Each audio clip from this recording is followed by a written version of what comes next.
Beauty parlour کے خرچوں سے جان چھڑائیں۔ جی ہاں، بیوٹی پارلر کے خرچوں سے جان چھڑائیں۔ خوبصورتی، چہرے کی خوبصورتی کے لیے ایک چھوٹا سا عمل آج آپ کے ساتھ شیئر کرنے جا رہا ہوں۔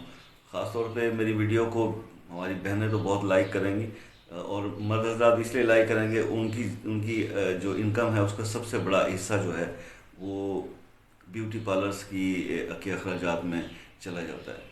وہ مجبوری ہے ہماری بہنوں کو خوبصورت نظر آنے کا، دیکھنے کا شوق ہے۔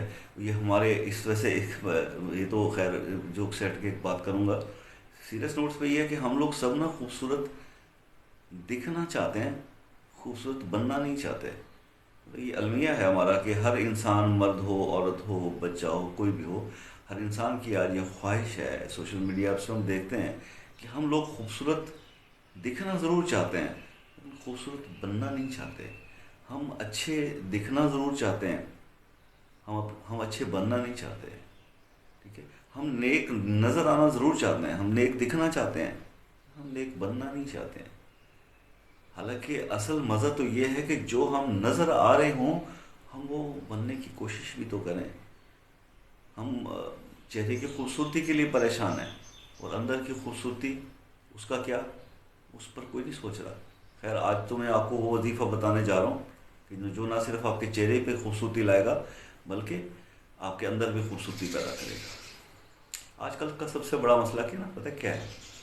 بچے بچیاں ہوں جو بھی ہوں زیادہ، انکل چہرے پہ دانے بہت نکلتے ہیں، انکل مجھ پہ کسی نے جادو کروا دیا ہے، میرے چہرے کا رنگ کالا ہو رہا ہے، میری جو اسکن ہے وہ جل رہی ہے، میرے جو ہے وہ جھریاں پڑ رہی ہیں، چھائیاں پڑ رہی ہیں، کسی نے جادو کروا دیا، کسی نے یہ کروا دیا۔ پتہ نہیں کس طرف ہمارے آج کے نوجوان بہکے اور مطلب ہٹکے ہوئے ہیں۔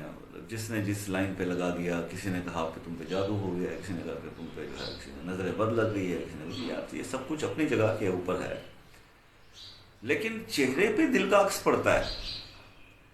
اگر دل سیاہ ہے گناہوں سے تو چہرے پہ نور کیسے آ سکتا ہے؟ چہرے پہ رونق کیسے آ سکتی ہے؟ فلٹر لگانے سے۔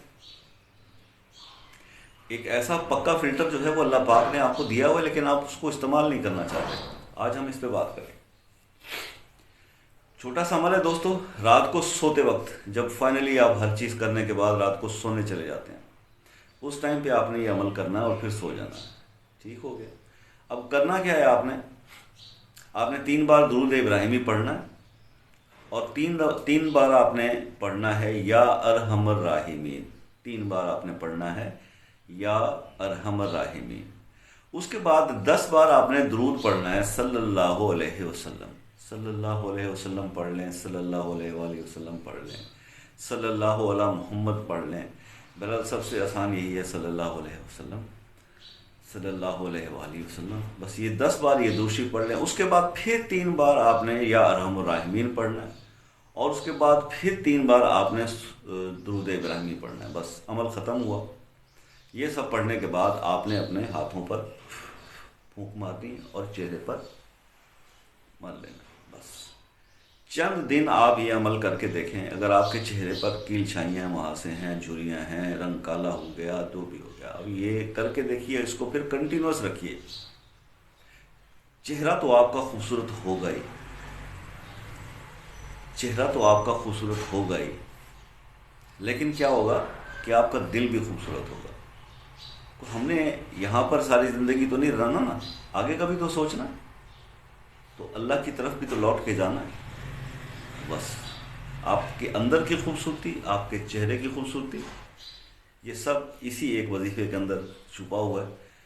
کرنا آپ کا کام ہے، بتانا میرا کام تھا، میں نے کر دیا، آپ کو بتا دیا، اس پہ عمل کیجئے اور عمل کر۔ اچھا، اس کے علاوہ اگر کوئی بھی ایسی پریشانی ہوتی جس پہ ویڈیو نہیں بنائی ہوئی ہوتی یا آپ کو کچھ سمجھ میں نہیں آتا تو آپ کمنٹس میں مجھ سے پوچھ سکتے ہیں۔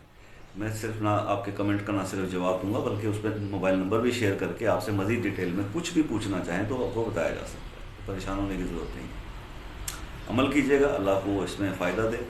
دعاؤں کی درخواست، ملتے ہیں نیکسٹ ویڈیو میں، تب تک کے لیے اللہ حافظ۔